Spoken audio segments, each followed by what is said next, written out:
Suspense thriller অনেক ধরনের হয়।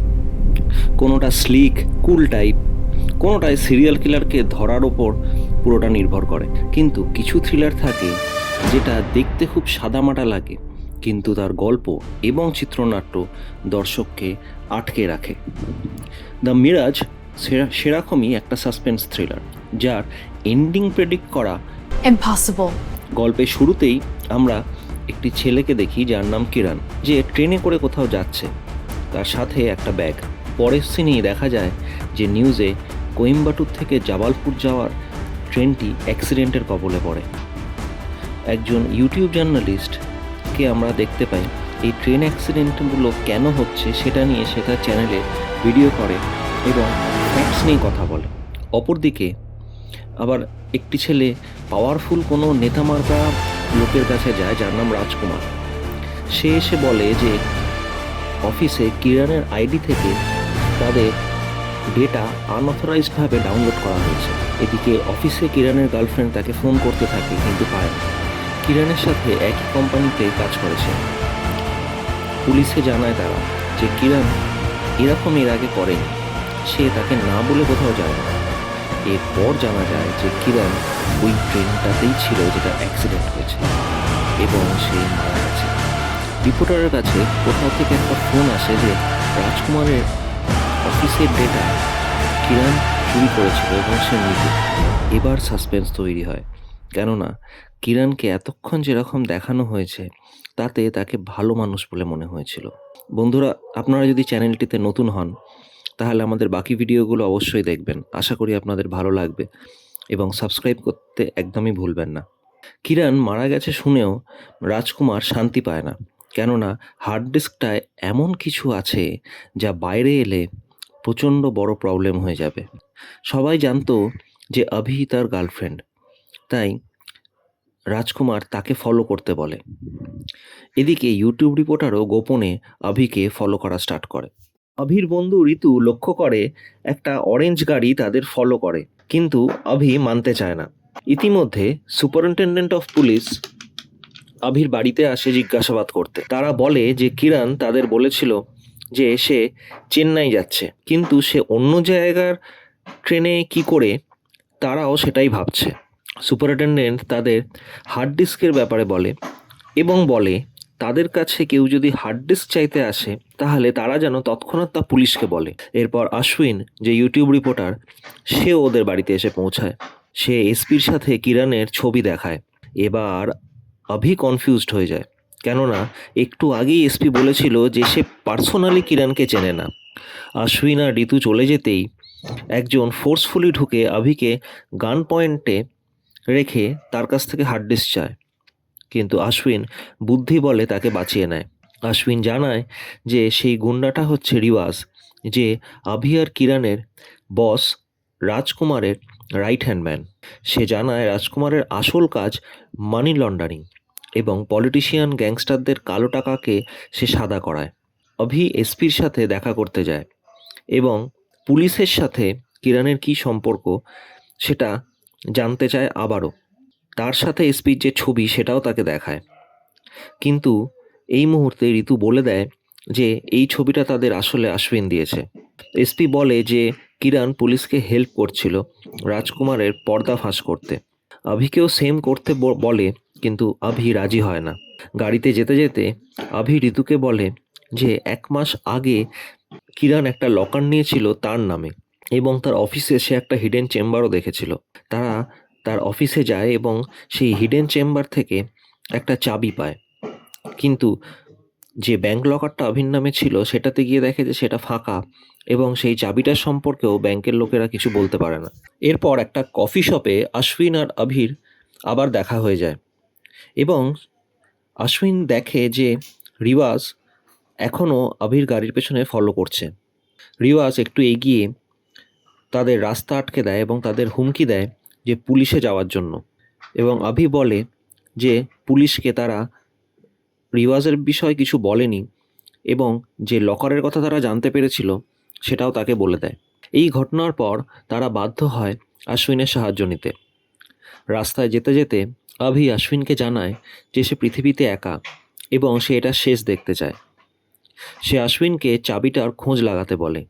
অশ্বিন চাবিটার বিষয়ে খোঁজ নিয়ে এসে বলে যে চাবিটা কোজিকোডি রেলওয়ে স্টেশনের একটা লকারের, কিন্তু তাদেরকে সেখানে লুকিয়ে যেতে হবে, এলস পুলিশ এবং রিজওয়ান ফলো করতে পারে। কিন্তু বেরোনোর সময় ঋতু চলে আসে এবং দুজনকে একসাথে দেখে ক্ষেপে যায়। সে ঋতুকে বলে অশ্বিনী চাবিটা কোথাকার সেটা খুঁজে বার করেছে। এটা শুনে ঋতুও সাথে যেতে চায়, কিন্তু অশ্বিন ঋতুকে উল্টে বোঝায় যে তাদেরকে হেল্প করতে হলে অন্যভাবে করতে হবে। হার্ড ডিস্ক পেয়ে গেলে যদি তারা রাজকুমারকে দেয় তাহলে পুলিশ পেছনে পড়ে যাবে, আর যদি পুলিশকে দেয় তাহলে রাজকুমার তাদের ছাড়বে না। তাই আভির ফোন যেটা পুলিশ ট্র্যাক করছে সেটা সে ঋতুর গাড়িতে তুলে দেয় এবং তাকে বলে গাড়ি উল্টো দিকে চালিয়ে নিয়ে যেতে, যাতে সেই সুযোগে আভি আর অশ্বিন কোজিকোডি লুকিয়ে চলে যেতে পারে। অশ্বিন আর আভি পৌঁছে যায়, কিন্তু লকার থেকে কিছু ছবি, অনেক টাকা এবং একটা চেকবুক পায়। ড্রাইভ সেখানেও পায় না। ছবিতে আভি দেখে যে তার মায়ের সাথে একটা ছবি রয়েছে এবং তার চেকবুক থেকে তার বাড়ির অ্যাড্রেসও তারা পেয়ে যায়। আভি বলে যে কিরণের মা মারা গেছে কলেজ থাকাকালীন, তাকে সেটাই বলেছিল, কিন্তু অভি সারপ্রাইজড হয়ে যায় যখন গিয়ে দেখে যে তার মা বেঁচে আছে। তাদের বাড়িতে একটা ছবি দেখে অশ্বিন কিরণের ছোটবেলার, সেখানে আমাল লেখা ছিল, কিন্তু আমাল নামটা নিতেই তার মা স্ট্রেঞ্জ বিহেভিয়ার করে তাদের চলে যেতে বলে। কিরণের মায়ের সঙ্গে আবার দেখা করার জন্য তারা একটা হোটেল ভাড়া নেয় কাছাকাছি, কিন্তু রিওয়াজ ফলো করে সেখানে এসেও তাদের শাসিয়ে যায়। ছবি থেকে কুটিয়ারি বলে একটা জায়গা আভি চিনতে পারে, যেটার ছবি সে এর আগে কিরণের ফ্ল্যাটেও দেখেছে। তারা সেখানে যায়, একটা ছোট্ট কটেজ। ভেতরে ঢুকে তারা দেখে যে যে বাসনগুলো রয়েছে সেটা তখনও গরম, তার মানে সেখানে কেউ এসেছিল। ঠিক সেই মুহূর্তে বাইরে থেকে কেউ তাদের আটকে দেয় এবং কেরোসিন ঢেলে কটেজে আগুন লাগিয়ে দেয়। এই সময় আসে বড় একটা টুইস্ট। আগুন যে লাগাচ্ছিল সে আর কেউ না, বরং কিরানি, যাকে এতক্ষণ সবাই মৃত বলে ভাবছিল। এদিকে পুলিশও ইনভেস্টিগেট করে দেখে যে কিরণ ট্রেনে গেছিল বটে, কিন্তু সেটা 8 তারিখে আর অ্যাক্সিডেন্ট হয়েছিল 11 তারিখে। অশ্বিন কোনোভাবে আভিকে বাঁচিয়ে নেয় এবং এবার তারাও বিশ্বাস করতে শুরু করে যে কিরণ বেঁচে আছে। হসপিটালে আভি জানায় যে সে এতক্ষণ পুরো সত্যিটা বলেনি। সে কিরণ আর পুলিশের ব্যাপারটা জানতো এবং হার্ড ডিস্কের বিষয়েও জানে। কিরণ শুধু হার্ড ডিস্ক নয়, 100 কোটি টাকা চুরি করার প্ল্যানও করেছিল, যাতে তারা বিদেশ চলে যেতে পারে যদি পুলিশ তাদের প্রোটেক্ট করার প্রমিস ভাঙে। অফিসে আভি সিস্টেম ইঞ্জিনিয়ারকে বোঝায় যে ইডি চায় এই ডেটা হ্যাকিংয়ের কাজটা করতে, অর্থাৎ ডেটা ডাউনলোডিং, কিন্তু সফটওয়্যার ইঞ্জিনিয়ার আনন্তু 1 কোটি পাবে শুনে প্রথমে গড়রাজি হওয়া সত্ত্বেও পরে রাজি হয়ে যায়। আনন্তু কন্ডিশন দেয় যে সে নিজের সিস্টেমে ডাউনলোড করবে না। কিরণ আনন্তুর থেকে ডেটা নেয়, কিন্তু পয়সা নেওয়া নিয়ে টালবাহানা করতে থাকে। অশ্বিন এবার শিওর হয়ে যায় যে কিরণ বেঁচে আছে এবং আভিকে সে ফাঁসিয়েছে নিজের দিক থেকে ঘটনাটা ডিস্ট্র্যাক্ট করার জন্য। আভি বলে যে সে এক ফ্রেন্ডের কথা বলেছিল। তার প্ল্যান আন্দাজ করে অশ্বিন ভাবে যে এবার সে দেশের বাইরে চলে যাবে এবং তার ফ্রেন্ডের মাধ্যমে ডেটাটা পুলিশকে পাঠিয়ে নিশ্চিন্ত হয়ে যাবে। পুলিশ রাজকুমারকে ধরে নেবে, তাহলে তার আর কোনো শত্রুই থাকবে না। এদিকে দেখা যায় আভির বন্ধু ঋতুই রিবাসকে এসব খবরাখবর দিচ্ছে। অশ্বিন অভি আর ঋতিকাকে তার শহরের থেকে বাইরে একটা বাড়িতে নিয়ে আসে প্রোটেক্টেড রাখার জন্য।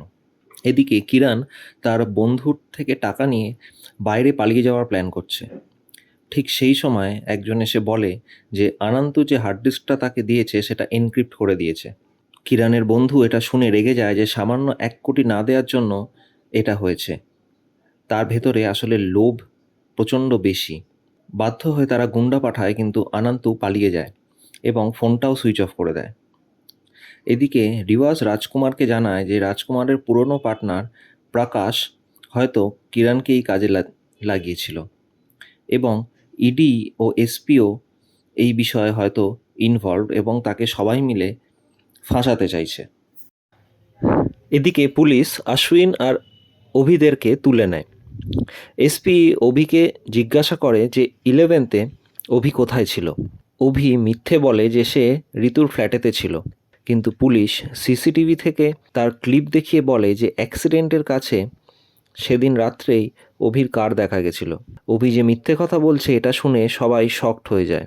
অভি এবার বলতে শুরু করে যে তার কিরণের ব্যবহার দেখে কিছু ডাউট তৈরি হতে শুরু করেছিল, এবং কিরণের ফোনে she will be taken care of এই মেসেজ দেখে সে আরও ঘাবড়ে যায়। সে বলে যে অ্যাক্সিডেন্টের দিন কিরণ তাকে ফোন করে গাড়ি নিয়ে আসতে বলে, এই বলে যে এসপি স্যার তাদেরকে ডেকেছে। এটা শুনে এসপিও হকচকিয়ে যায়। আসলে এটা কিরণের প্ল্যান ছিল অভিকে মেরে ফেলার, কিন্তু অভি বুঝতে পেরে কিরণের মাথায় ডান্ডা মেরে সেখান থেকে পালিয়ে যায়। যাওয়ার আগে কিরণ মারা গেছে ভেবে তার লাশটাকে সে নদীতে ভাসিয়ে দেয় ওই অ্যাক্সিডেন্ট জোনের কাছেই। পুলিশ বলে যে এটা সাসপেন্ডেড অ্যানিমেশনের কেস, যখন কিছুক্ষণের জন্য পালস পাওয়া যায় না। So Abhi is not murderer. এবার পুলিশ কল রেকর্ডিং শোনায় যে ঋতু রাজকুমারদের সব ইনফো দিচ্ছিল, যদিও এটাও বলে যে only to protect Abhi. Police বলে যে এবার থেকে তারা একসাথে কাজ করবে। আশ্বিন বলে যে সে অনন্তুকে ট্র্যাক করলে হার্ড ডিস্কের খবর পাওয়া যাবে। অনন্তু জিপের মাধ্যমে অভিকে কন্ট্যাক্ট করে। অনন্তু ভাবছে সে রাজকুমারের লোক, তাকে মারতে এসেছিল।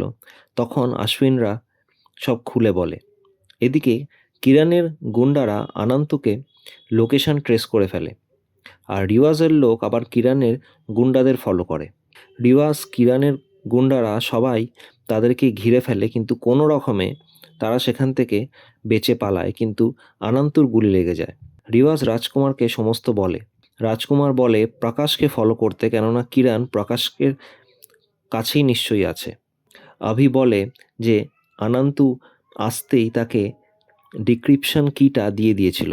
অভি ওটা ছবি প্রকাশকে পাঠায় এবং বলে যে ইটস ওপেন ফর ডিল। অভি বলে যে তার বিনিময়ে তার 1 কোটি টাকা চাই, হার্ড ডিস্কের একটা কপি চাই, আর কিরণকে চাই। প্রকাশ না বলায় অভি কেটে দেয়। আর কোনো রাস্তা খোলা না পেয়ে প্রকাশ বাধ্য হয়ে সেই ডিল মেনে নেয়। অভি বলে যে সে জায়গা বলে দেবে যে কোথায় সে পেন ড্রাইভটা হ্যান্ড ওভার করবে। আশ্বিন ঋতুকে রাজকুমারের কাছে যেতে বলে। কথা মতো প্রকাশ আর কিরণ আসে এবং তাদের ডিল হয়ে যায়। প্রকাশ পেনড্রাইভ নিয়ে বেরোতে গেলে রিজওয়ানের লোক এসে তাকে মেরে দিয়ে পেনড্রাইভটি নিয়ে পালিয়ে যায়, কিন্তু রিজওয়ানের হাতে ড্রাইভটা পাওয়ার আগেই সে পুলিশের হাতে ধরা পড়ে যায় এবং কিরণকে রিজওয়ান গুলি করে দেয়, আর রিজওয়ানকে পুলিশ গ্রেফতার করে নেয়। তাহলে কি মনে হচ্ছে বন্ধুরা, গল্প শেষ, তাই তো? কেননা রিজওয়ান ধরা পড়ে গেছে, কিরণ মারা গেছে? না, এইখানেই এই সাসপেন্স থ্রিলারের টুইস্ট। সবশেষে পুলিশ আশ্বিনকে জানায় যে অভির আসল নাম হচ্ছে অঞ্জলি। তার এক দিদি ছিল, যাকে টিনেজ বয়সে দুজন ছেলে তারা যখন কাতারে থাকতো তখন রেপ করে, যার জন্য সে সুইসাইড করে ফেলে। অঞ্জলি যে এখন অভি সেজে ঘুরছে, সে সেই ছেলে দুটোকেই খুঁজছিল সারা জীবন। বড় হয়ে কিরণই সেই ছেলেটার মধ্যে একজন, যার ছোটবেলার নাম ছিল আমাল। এখানে আমরা তার বাড়িতে তার ছোটবেলার ছবিতে আমাল নামটা থাকাতে তার মা কেন ভয় পেয়েছিল বুঝতে পারি। অভি এবার তার বন্ধুকে খুঁজতে থাকে। অভি কিরণের ফোন থেকে তার আরেক বন্ধুকে খুঁজে বের করার চেষ্টা করে এবং সেখান থেকেই তার মনে হয় যে প্রকাশই তার সেই বন্ধু, কেননা সেই সময় প্রকাশই কাতারে ছিল। কিরণ যেদিনকে অভিকে মারার প্ল্যান করে তার আগেই অভি ইঞ্জেকশন কিরণকে অজ্ঞান করে ট্রেন অ্যাক্সিডেন্টে সাইটে ফেলে আসে, কিন্তু ডোজ কম হওয়াতে কিরণ বেঁচে যায়। এই টুইস্টার জন্য কেউ রেডি ছিল না, যদিও সে পুলিশকে হেল্প করেছে বলে তাকে ছেড়ে দেয় পুলিশ। রাজকুমারও পুলিশের জালে ধরা পড়ে। এমন সময় পুলিশ নতুন তথ্য জানতে পারে যে কিরণের আসল বন্ধু প্রকাশ নয়, সেটা হচ্ছে আশ্বিন। সেই হচ্ছে কিরণের ছোটবেলার বন্ধু, যার সাথে মিলে জঘন্য কাজ তারা করেছিল, এবং এই পুরো চুরির প্ল্যানটাও আশ্বিনেরই করা ছিল। এসপি সঙ্গে সঙ্গে আবিকে ফোন করে সাবধানে থাকতে বলে, ততক্ষণে তারা পৌঁছে যাবে। কিন্তু আশ্বিন তার আগেই অভিকে অ্যাটাক করে এবং পয়সা কোথায় সেটা বলতে বলে। দুজনের মধ্যে হাতাহাতি মারামারি হয় এবং লাকিলি আভি কিরণকে মেরে দিতে সক্ষম হয়। এবং এর সাথেই বন্ধুরা শেষ হয় এই দুর্দান্ত টুইস্টে ভরা থ্রিলার মুভিটা। আপনাদের কেমন লাগলো এই রোমহর্ষক এবং রোমাঞ্চকর সিনেমাটা? তা কমেন্ট বক্সে আমাদের সাথে অবশ্যই জানাবেন। এতে আমাদের মনোবল বাড়ে। এরকমই নতুন, নতুন মুভি নিয়ে আমরা আপনাদের কাছে আসতে থাকবো। ততক্ষণ ভালো থাকুন আর ভালো রাখুন।